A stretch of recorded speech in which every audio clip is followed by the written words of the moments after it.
So I want to do a video on how the 70-hour clock works, or how I think of it, or how I understand it. Because I'm in conversations, especially with my driver leaders, and they're talking about recaps, but the way I've been working, recaps don't really apply to me, because I use up all my hours before I get to the point of recap. And I think the prevailing wisdom, at least in the company as far as I've heard it, is that recap is the way to go. But the way I see it, the way I do the math, it doesn't look like that to me. So maybe I'm misunderstanding something about how this works. So maybe somebody can correct me, or maybe this will just illustrate. If I've got this correct, then this gives hopefully people a way to think through the 70-hour clock. So you can see I've got laid out this chart here. There's the number of days. So basically the 70-hour rule is you can work 70 hours in any consecutive 8-day period. And to reset the whole thing, you need to do a 34-hour restart. So the way I've been running, and this isn't perfect, but basically I'm running 12-hour days most days, or averaging 12-hour days. So if I do a 14 on one, then it'll be like 10s on the others. But here, this is kind of like a more perfect world kind of situation, so you can see how the numbers work. So if I were to run 12-hour days for 5 days, then my last day I would only have 10 hours left, and that would give me the 70 hours. So by day 6, I'm already at 70 hours. So the rule again is 70 hours in 8 consecutive days. I've already run out of 70 hours in 6 days. That means there's 2 days that if I kept going with the 70-hour clock, I don't work those 2 days. So it makes sense for me to go ahead and reset on this day, day 7, because I can do a 34-hour reset with time left over from this day, 24 hours here, and a little bit of time on this day, and I can go ahead and start early in the morning still on this day, and that means I can actually put in a 12 right here, where most people, if you're running recaps, you're running your 70, your 70 ends on this day. So you've done your 70, like I've done my 70 2 days earlier. As far assuming that this is productive work, assuming all things are equal, I still think I like this system. It feels good to me to get a day off, and I think it's more productive, because at the end of longer periods, you will end up, I think for some people it feels like you get more done if you're working every day, but I'll show you in a bit that I think it works out that you end up with more hours total, and actually more productive hours doing it this way. So if you were to run a 70-hour clock, perfect balanced, so basically 70 divided by 8 is 8.75. That would be 8 hours and 45 minutes every day. That would be your perfect recap. You could go on doing that forever. Because at the end so what they mean by recap is at the end of this cycle, on day 9, you get back the hours from day 1, and we have it's on our electronic logging devices that they keep track of what hours are coming back up for us. And so my team, every time I have a conversation with them about my hours going down, they're asking about the hours that I have coming up for recap. They don't apply to me, because my hours coming up for recap are 0 and 0. Or if I've already been past a reset, my understanding is a reset resets everything, like completely resets. So none of this applies anymore. All of that goes away if I do a reset. But then that means I get to start working again on day 8. And again, by day 8, like if by the end of day 8, if we do it my way, and if I'm got this reset thing correct, which I think it's a complete reset, that means none of this applies anymore. I can start working again on day 8, and I can put in 12 hours on day 8. So by the end of day 8, if you're doing a recap schedule, by the end of day 8, you've put in 70 hours. By the end of day 8, for me, if I do this system, I've put in 70 plus 12, so that's 82 hours. So I'm ahead in work. Again, we're assuming that all the work is equally productive, etc., etc. So at the end of 1 week, I'm already, or at the end of 8 days, I'm clearly ahead, and I can only get further ahead because every day you're working, every day a recap driver is working, I'm working more, except for this 0, except for this day right here. This is the only day. On this day, on day 7, we match. No, actually that's not true. On day 7, you still have another day of work that you need to do to catch up to what I've done. So that's not true. You're never catching up. You're never catching up. So, and here's the other way, like a little bit more, I guess, simplified in one way, but also this would front load your hours on a couple days. So like this would make sense if you want to do like a 10-day cycle. You could do like 10 hours each day for 3 days. Then you'd have to do about 8 hours each day for the next 5 days. And that would put you at 70 hours in 8 days. And then for your day 9, 10, and 11, you could do, again, 10 hours each day.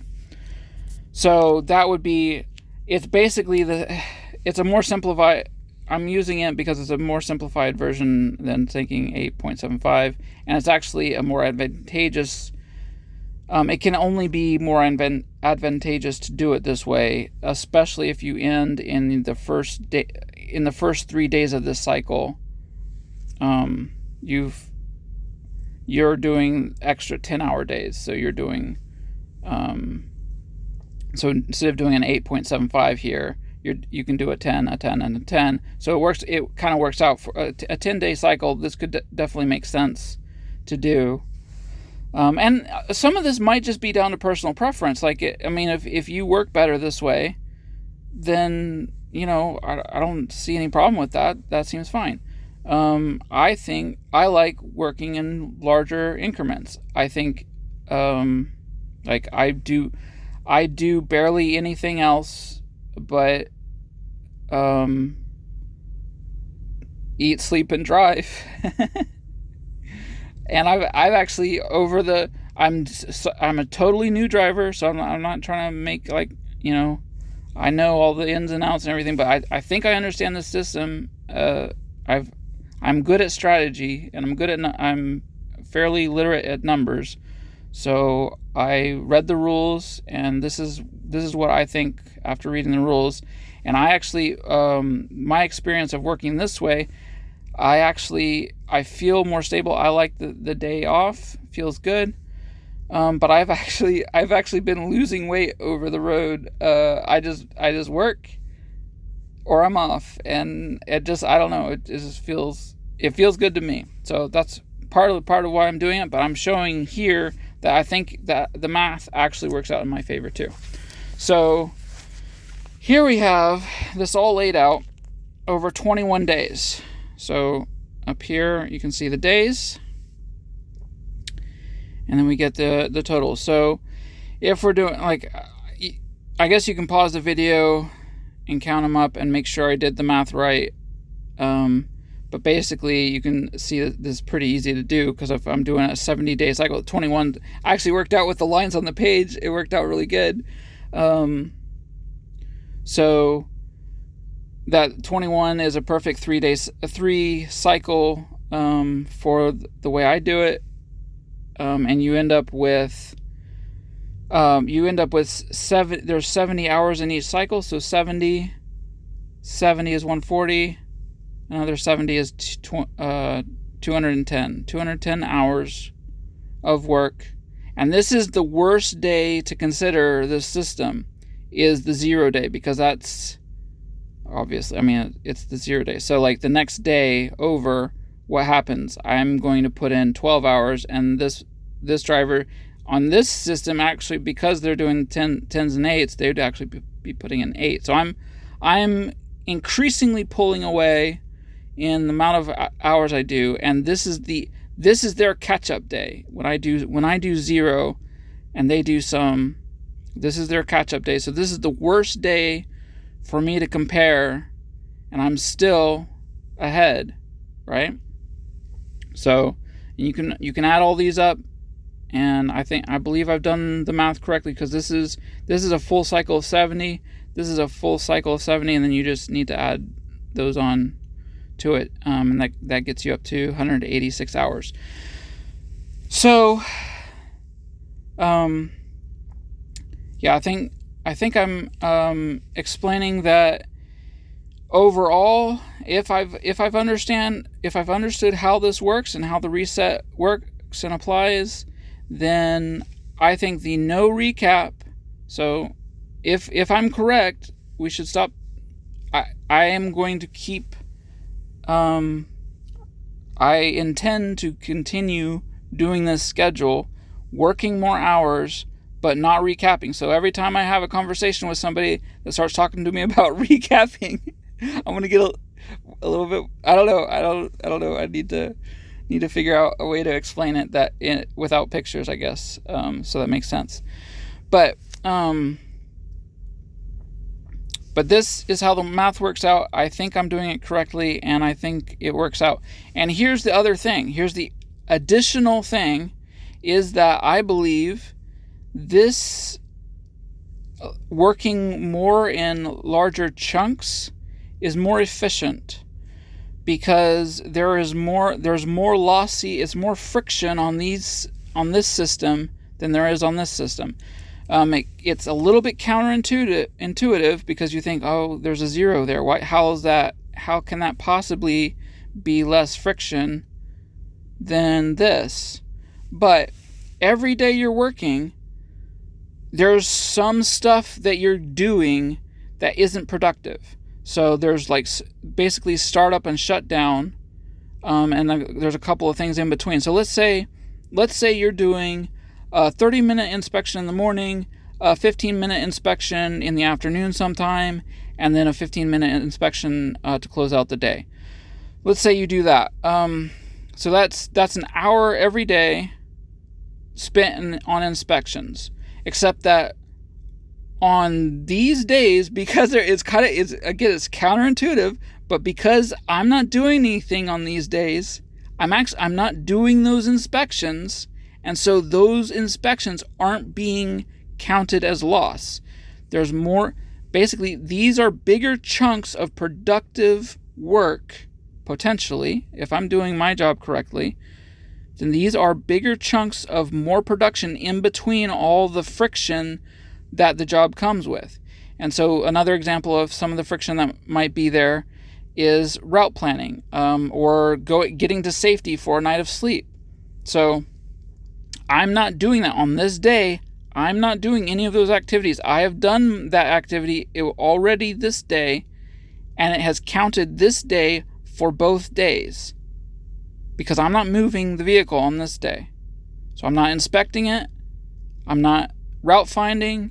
I'm not moving. Like, let's say, and I think this is a low estimate, let's say that it takes you 10 minutes to get from your route to a safe place, like you moving in a direction that's not necessarily moving your load forward. Like you're moving to a truck stop or a rest area, and maybe a rest area you might get lucky, and it might only be like a rest area sometimes can be very easy to pull off. So you're not concerned, you're not losing that much time. But let's say you average about 10 minutes to get off route, to get safe, to where you can you have a safe place to park, and let's say you take another 10 minutes to get back on route, so from wherever you were back to the most efficient route. And then let's say you take another 10 minutes for route finding. So every day you're route finding, you're before you leave the parking lot, you're figuring out where's your next stop. However you're accounting for your navigation, whether you're writing things down, whether you're getting a second nav system running, however you're doing that, that's taking time. It's not a lot of time, but it is time every day, every time you're moving the vehicle. So you're doing that again on this system. With the more days you're working, you're adding in those extra points of friction. You're adding more of those in. So that's an extra half hour every day that you're working that I'm not adding in on these 0 days. So at the end of this, you would actually negate. So let's say the way I've just said, so we did an hour for inspections, and we did half an hour for route finding and getting safe each day, and getting back to the route. So that's an hour and a half each day.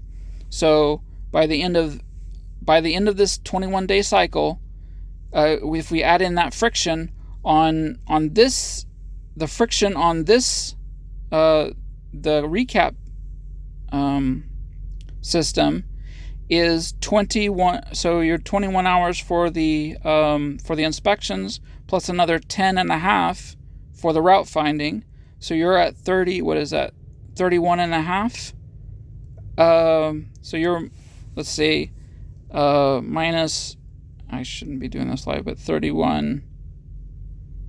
It's a little lag on the visual. Okay, so 31.5 for recap. Oh man, I really shouldn't be doing this. Okay, so for recaps, there's negative 31.5 in friction. So, and then for the reset plan, we've got so let's see, an hour and a half per day of friction. So these 1, 2, 3 days, they're 0 days, again counterintuitive, but they're frictionless. They don't add any of that friction because I'm not route finding on those days. I am not inspecting on those days.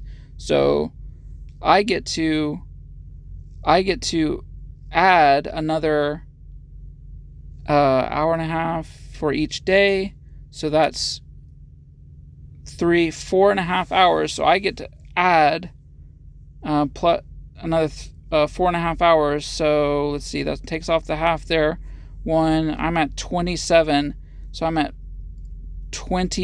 negative 27 for my friction if I'm doing the reset plan. So hopefully this is making sense. If I haven't understood this correctly, please let me know. That could definitely be a possibility. I am a new driver, but I did read the rules, and as best as I can, I have understood them. I think this works out the way that I've explained it. So let me know what you think, and I'll see you later.